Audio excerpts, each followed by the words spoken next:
Hello everyone and welcome to my first mid-year book tag. I started my channel back in October last year, so this is the first time I'm getting to film one of these videos. I also feel like my reading has changed quite a bit this year because when I started my channel last year I was very much into the long fantasy series, you know, the popular romantasy and fantasy series that seem to have got quite a few people back into reading, myself included. So you know, like ACOTAR, Throne of Glass, Serpent and the Wings of Night, A Curse for True Love, the Harry Potter series. These were all the books that I was reading last year when I started my channel. Going into this year, I made a real conscious effort to switch things up a bit and try and stay away from the long series quite a bit, just so that I could branch out a bit and try some new authors, try some new genres. I really think I was able to do that, and I found a new love for romance books. I'm just getting into some more like literary fiction and historical fiction that I'm really starting to enjoy. I do feel like I still love fantasy, I still love romantasy, and I will be picking up the longer series again soon, but just stepping away from them for a little bit has really let me sort of broaden my horizons, and I've had a really good year of reading so far. So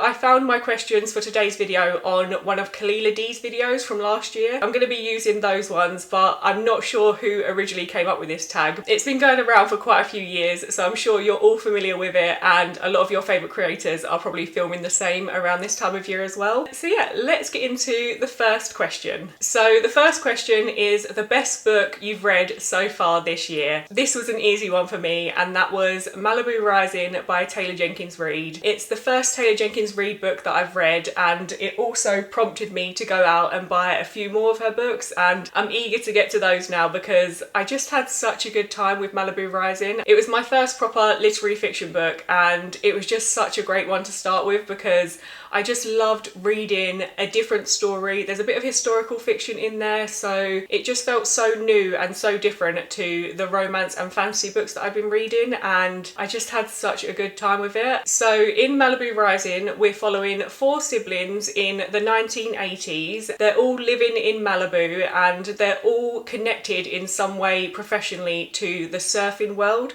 So it's very much that sort of Malibu surfing scene, and they're all quite famous as well in their own right from their sport, and also because their dad is a very famous musician. So we get to see this side of Malibu with like the surfing 1980s, their celebrity parties, celebrity culture, and it's just a lot of fun and just very much a vibe. The whole book is such a vibe. We're told at the very beginning of this book that there's going to be a party that takes place today, and by the end of the night, the Malibu coastline is going to go up in flames. So you're just kind of watching it all unfold. You're seeing the struggles that the four siblings are going through and what's going on in their lives. But then there's also a lot of flashbacks to their life growing up and their parents meeting, their parents' story. Just a bit more on like the 1950s, 1960s. It's all just so interesting. The story gets quite emotional at times, but I just had such a good time reading it, and I definitely think it's just the setting that she sets really take you back to those times and feel like you're watching like real people's lives unfold. So as you can tell, I really enjoyed that one, and it has been my favourite book of the year so far. So that was Malibu Rising by Taylor Jenkins Reid. And then the next question is the best sequel that you've read so far this year, and I am cheating for this one and I'm going to give two answers because I just couldn't decide between them. So the first one is Two Twisted Crowns by Rachel Gillig, and I think I do. I have this one here. So this is Two Twisted Crowns by Rachel Gillig. This is the second book in the Shepherd King duology. The first book is One Dark Window. The duology is just so unique. I've really loved reading Rachel Gillig's work this year. I just read The Night and the Moth, which was her new release. She just does such a good job at creating a unique world and some very unique characters as well. The Shepherd King duology is set in an eerie, mist-covered kingdom. It's a gothic fantasy, and the magic in this world is based around a deck of playing cards. So like I said, she does a really good job at creating something a bit unique. That's definitely what she's done here. In One Dark Window, which was the first book, we follow a girl called Elspeth who has a creature that she calls the Monster inside her head. He's a very interesting character, he's a very fun character, character, and it's just so fun to read her interactions with him because no one else around them knows that she has this monster inside her head, but it just makes the interactions that they have that much funnier because if she's talking to him, she can just look like she's talking to herself. So as well as it being like an eerie gothic fantasy, there is that sort of fun element to it as well, and a lot to be uncovered, an adventure to go on. It was just a really good book. And then the second book, Two Twisted Crowns, we continue on that journey, and I just loved it just as much as the first book for very similar reasons. But then in addition to that, we also got a second set of point of views, a new romance, and I really love that side of it. I love the romance that blossomed there and getting to see more of their characters as well. Yeah, I just thought this was just like One Dark Window but gave us a little bit more. It was just a great sequel to the duology and rounded it off nicely. Both of them together, great books, a great duology, and Rachel Gillig is now someone I'm very quick to pick up her new releases, as I have been with The Night and the Moth, which I picked up the week it was released. So the first one is Two Twisted Crowns by Rachel Gillig, and then the second book that I want to mention is also on my shelf, but I don't want to move it because there's a Jellycat sitting on it. That was The Queen of Nothing by Holly Black. That's the third book in the original Cruel Prince trilogy in the Folk of the Air series. So I had a bit of a weird ride with the Cruel Prince trilogy because the first book I enjoyed, I gave it 4 stars, but I wasn't too obsessed with the characters, and I really didn't like that there's a bit of bullying in that book. I wasn't too sure on it, and as well I just wasn't too keen on our main 2 characters from the first book. And then going into the second book, I started to understand them more. I started to understand mainly Carden. So we follow Carden and Jude. Carden is a Fae prince, and then Jude is a human girl who has grown up in the Fae world. Yeah, particularly in the second book, I started to like Carden a lot more, and I wasn't too sure on Jude still, but I just started to really understand more that the Fae in this world are quite cruel, as the name should have told me, but they are quite cruel, they are quite cunning, they're all scheming against each other, and I really just started to like it for that. I just started to understand the series a bit more, which started to make it a bit more enjoyable. And then by the third book, The Queen of Nothing, which is my answer to this question, I just fell in love with it. This book in particular, I really liked Jude in this book. I really liked Carden. I liked all the characters. It made me like the rest of the series even more, because just that understanding of how they all act and what they're all doing, and that they are just different to the Fae that I've read about previously in like ACOTAR or Throne of Glass. They're all just very cruel, very scheming, very cunning, but the world as a whole is just so whimsical and so magical. It just felt like by the time we got to the third book, anything could happen in this world, and it would shock me reading it. Like on the page, I'd be like, whoa, like something random's happened, but it wouldn't surprise me that anything is possible in this world. I can't give spoilers, but there's something that happens in the third book and it just seems so out there and so random, but it just makes so much sense for the world. I just really started to like the characters. It's a really good series, and I'm really looking forward to picking up the Stolen Heir duology next as well. So I know a lot of people like this series anyway, but if you haven't read it, then I definitely recommend. And then the next question is new release that you haven't read yet but you want to. For me, this one is Atmosphere by Taylor Jenkins Reid. I have only read one of her books, but it has been my favourite book of the year, so I don't think it will come as a surprise that I'm eager to read that one too. I don't really think you have to read her books in any particular order, so although I have 3 of her books on my shelf here to read, I kind of want to be involved in the excitement about it being a new release and reading it with everyone else. So although I do have those 3, I might read that one next. I don't know. I just feel like I could read those 3 at any time, and the moment's already passed. I can just save those, and whenever I want a good Taylor Jenkins Reid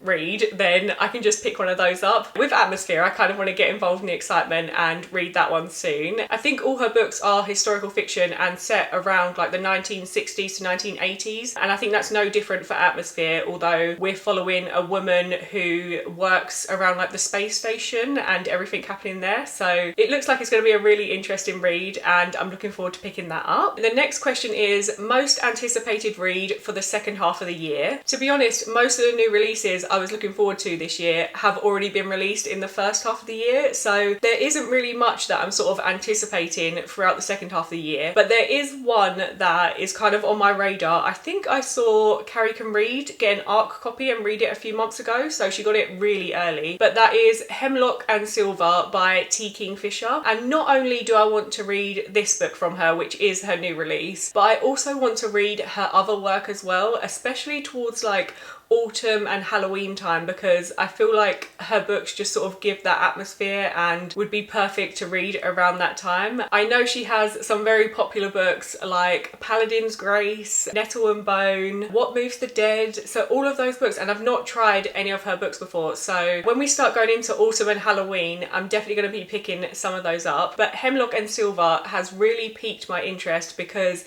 it's a Snow White retelling, and I think it's a bit of like a darker Snow White retelling. We follow a healer who travels to a dark realm to try and find a cure for a sickness that Snow has. So I feel like it is going to be a very different, darker take on Snow White, and would be a great one to read around Halloween, like I said. So that's definitely one that I'm looking forward to being released this year. The next question is biggest disappointment for the year, and I have to say I've been very lucky that I haven't really had many disappointments. I've had some that I've not loved, but I've not really had like a big disappointment. But for this I do have one answer, which was just like a slight disappointment, but compared to everything else it was disappointing, and that was the second book in the Crimson Moth duology, which was Rebel Witch. I still gave it 4 stars. I still really enjoyed the book. I love the duology, and if you're after a good romantic duology that's just really easy to read, really fun, then definitely pick it up, because it is a really good duology. And I gave this book 4 stars, so it wasn't terrible, but it was a bit of a disappointment, and that's just because the first book ended on such a big cliffhanger and we got such a good twist. It was just so good that my expectations for the second book were just so high going into it. There's no way it could have really lived up to it, and that's on me really, because I just hoped for a lot more than what we got. So in the first book we're following Rune and Gideon,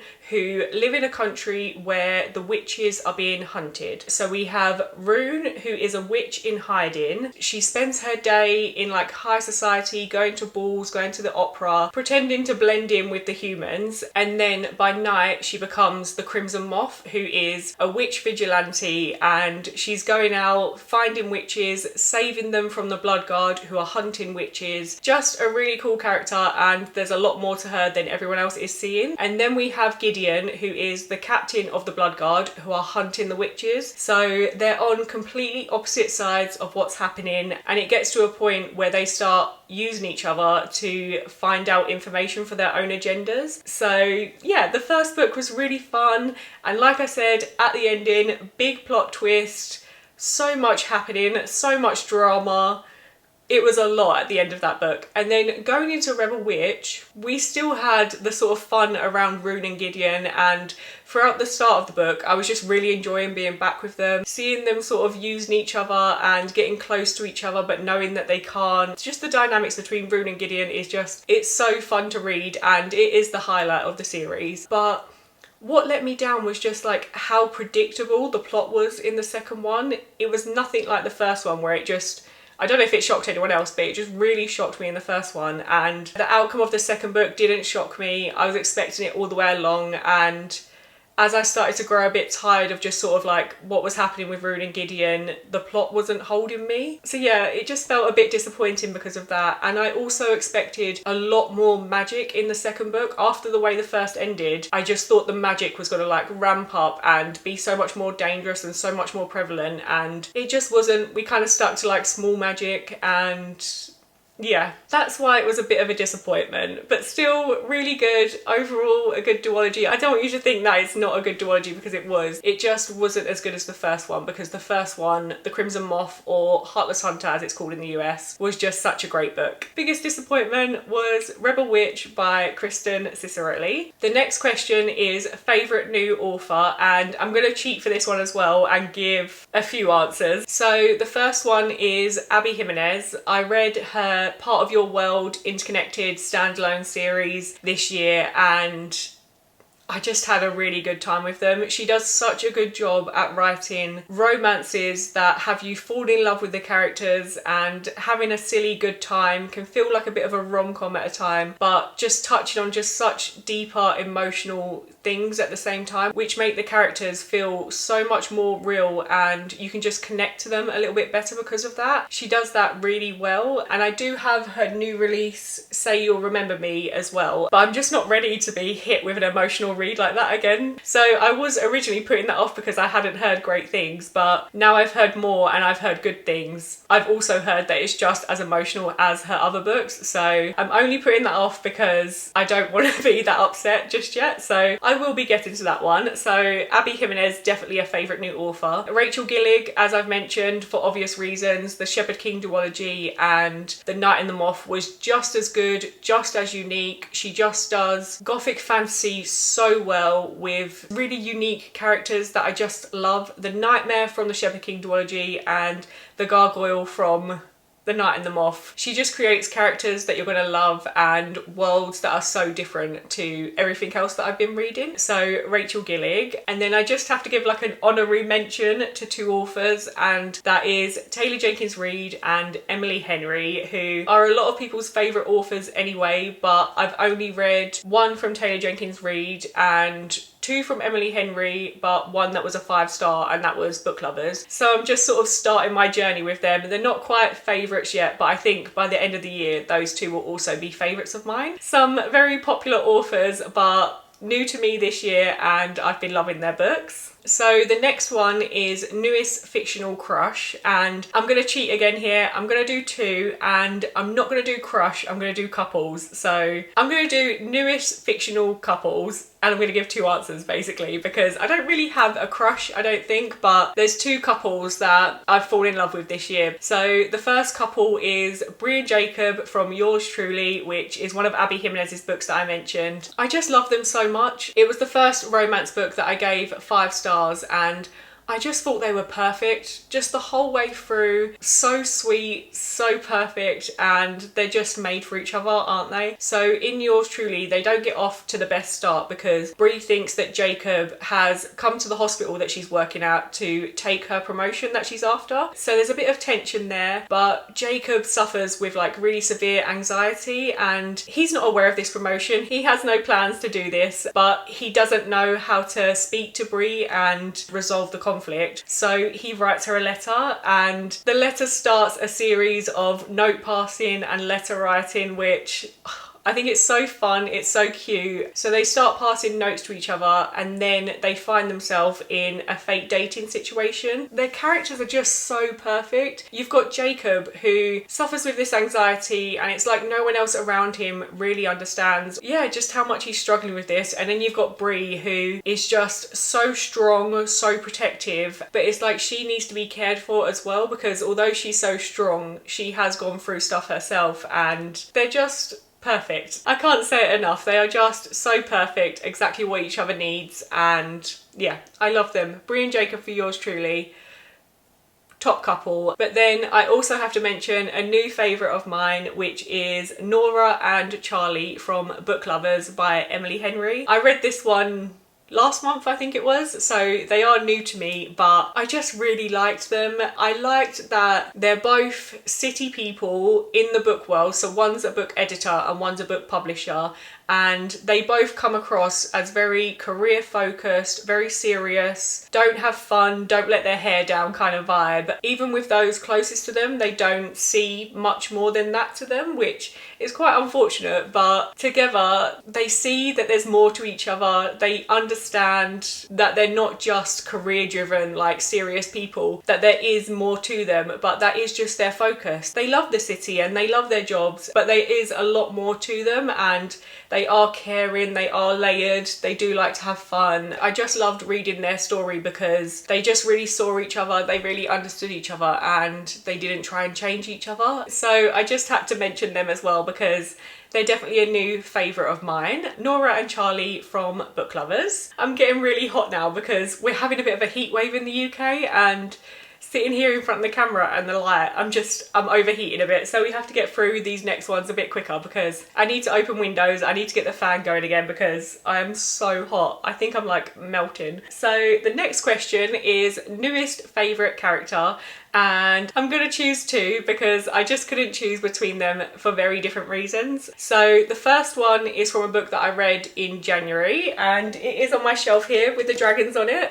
It's Onyx Storm by Rebecca Yarros, which is the third book in the Imperium series. I'm sure we've all heard of it, we all know it, a lot of us love it. A character from this who is not a new character to the series but a new favourite from this book in particular, and that was Riddick. I think it's a very common feeling after reading Onyx Storm because his character just shines in Onyx Storm. He kind of becomes so much more like at the forefront and his character just steps up a lot in this book. I can't really remember him too much from the first two books, which is quite bad because he has always been there. But in this book, I just felt like he's just sort of so loyal and so there, and their friendship group anyway, I just really liked a lot more in this book. The fourth wing, like little group of friends with Violet, Riddick, Rhiannon and Sawyer. But Riddick in particular, he just sort of grew up, didn't he? He's so strong, he's so loyal. So many scenes where I just really enjoyed every time he was on the page, and he's so funny, isn't he? Anytime something's said, he's got like a quick one line, or he just makes light of the situation or says what everyone else is thinking but doesn't necessarily say. He says what we're thinking as well as a reader. He puts it out there. So yeah, I just really liked Riddick, and we got to see more of his relationship with his dragon as well. They've got a very playful prankster sort of relationship and they're matched so perfectly. Throughout this book as well, we kind of saw just how perfectly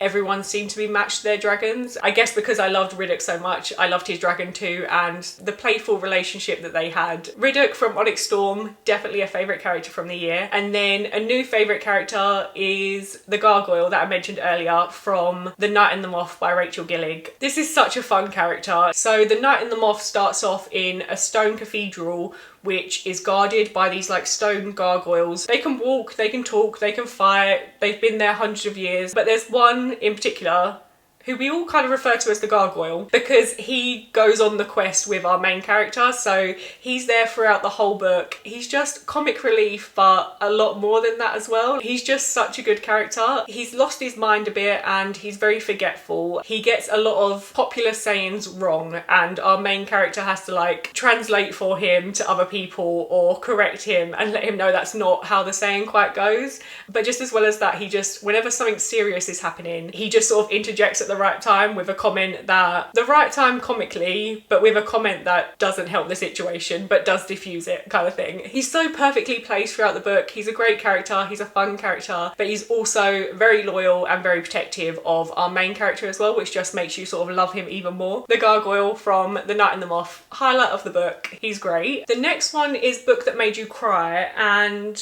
I don't really have a book. I don't think I really cry at books, which is surprising because I cry a lot at the smallest things when it comes to like films and songs. Sometimes I'll just like, we won't get into it, but I cry a lot easily, so I'm surprised that I haven't really cried at a book. I am currently reading The Nightingale by Kristin Hannah. I'm like 20% in, so it hasn't got me yet, but I feel like from seeing everyone else read that one, maybe that one's gonna make me cry. And then also Malibu Rising, there's definitely parts in that where maybe I cried, maybe I got a bit teary-eyed, I don't know. Nothing's really made me like sob crying. I don't really have much of an answer for that one, but that was Book That Made You Cry. But then the next one is Book That Made You Happy, and a lot of the books I've read have made me happy, but I've chosen to speak about Check and Mate by Ali Hazelwood, which is a YA romance. I've chosen this one in particular because where a lot of romances have made me happy, they have like a lot of emotional depth to them as well, like I mentioned with Abby Jimenez. But with this one, while the main girl is going through some stuff as well, overall it was just a really fun, really sweet, really cute YA romance. And we follow the main girl Mallory, who was really good at chess as a kid, but because of family situations she stopped playing, and then we meet up with her again when she's about 18 I think, and her friend convinces her to join a chess tournament and she just gets thrust like back into the chess world from that. It's quite a fun premise to a book, like following the chess tournaments, the chess world. It's all a bit fun. The characters are fun. She's got two younger sisters who are just really funny all the way through. Every time they're mentioned I just knew something funny was coming because they're really funny characters. And and then the romance in it is just so weird because the main guy, he's like tall, dark, handsome, mysterious, and he hardly says anything throughout the book. It was noticeable how little he says, but just the things he does and the way he acts, you fall in love with him anyway. So that was really fun. She's got a co-worker who's really fun. It just made me happy. It was a really fun, cute YA romance, and those books make me happy. So Check and Mate by Ali Hazelwood made me happy. And then the next one is Most Beautiful Book You've Bought This Year, and I just have to show it. I don't buy hardbacks, as you can see, all paperbacks. I don't buy hardbacks. I do most of my reading on my Kindle, but I just had to order this book, Onyx Storm by Rebecca Yarros. I ordered the US edition from Barnes & Noble in America, and I used like Ship It To, like a shipping service to be able to ship books from the US to the UK as well. So I paid like double the price. It was a bit of a silly purchase and my most expensive book purchase, but I just had such a good time reading this, and I really enjoy the hype around these books more than anything. I love the conversation. Like in January, everyone was talking about Onyx Storm. We're all having the same conversation. We're all watching the same like memes and reels and things like that, and getting excited for it, discussing it, all the theories. So even if it's not a perfect series or book and there are flaws to it, I just had such a good time with it. It's the memories of that, isn't it? Like us all coming together and enjoying something together. I think that's what I liked the most about it. I also really enjoyed the book as well. I thought it is a lot of fun. I don't go into it and try and remember everything because I just couldn't possibly. There's so much happening. We're all over the place, but it's fun and I was there for the ride and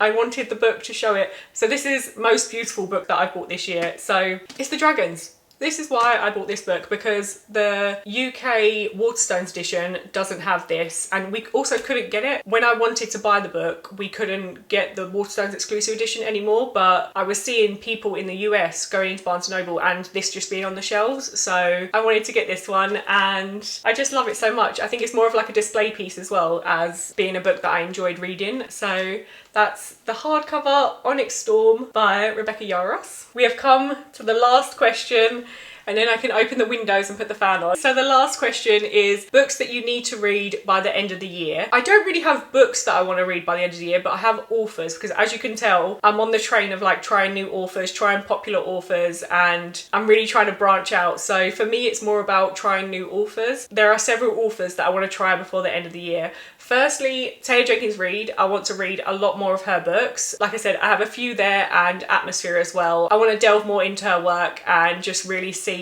exactly what I think of her, how much of a top author she is for me. So we have Taylor Jenkins Reid, and then I also want to read a few books by Frederick Backman. He's been very popular at the moment. I did buy A Man Called Ove. I have that in physical, so I'm gonna read that, and then I want to read the Beartown trilogy. Beartown, I can't remember what the other ones are called, but I'll put them on screen here.